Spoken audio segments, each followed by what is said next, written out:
ხუდონჰესი უნდა აშენდეს. ეს განცხადება ბიძინა ივანიშვილმა აჭარაში გააკეთა, სადაც შუახევჰესის მშენებლობის კასკადს ჩაეყარა საფუძველი.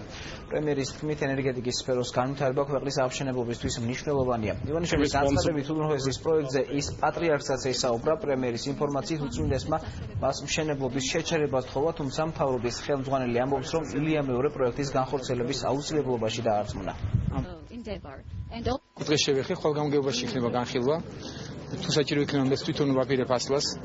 ხაიში სოფელი არის, იცით რომ გასახლება გვიწევს სოფლის. მე აბსოლუტურად უთანაგზნობ თვითონ მოსახლეს. იცოდეთ რომ ამას სოფლიობა გიაკეთებს, ეს კეთება ძალიან ცივილიზებულად.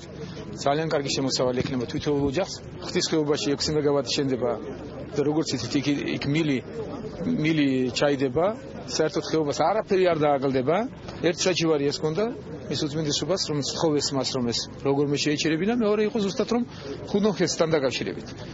ჩვენ თავში რა თქმა უნდა ჰქონდა გარკვეული პოლემიკაც კი და მე მგონი რომ სწრაფად გაიგო ჩვენმა ბრძენმა პატრიარქმა და ნაცვლად იმისა რომ ეთხოვა შეჩერება ბოლოში ჩვენ შევთანხმდით იმაზე რომ ის აუხსნიდა მოსახლეობას რომ აუცილებელია ესეთი ჰესების შენებლობა. მშენებლობა ჩვენთვის მნიშვნელოვანია, პროექტის განხორციელება ძალიან მნიშვნელოვანია. ხვალ როგორც მოგეხსენებათ არის პირველი საჯარო განხილვა ამ პროექტთან დაკავშირებით და დაველოდოთ თუ როგორ განვითარდება მოვლენები. სახელმწიფოს სტრატეგია არის რაც შეიძლება მეტი ჰიდროელექტროსადგური აშენდეს ქვეყანაში, სადაც შესაძლებელია და უახლოეს მომავალში ქვეყანა გავხადოთ ენერგოდამოუკიდებელი და არ ვიყოთ მეზობელ ქვეყნებზე ენერგეტიკულად დამოუკიდებელი. მეტიც გამდვილად ძალიან დიდი რესურსი გვაქვს იმის, რომ ქვეყანა გახდეს ელექტროენერგიის ექსპორტიორი ქვეყანა.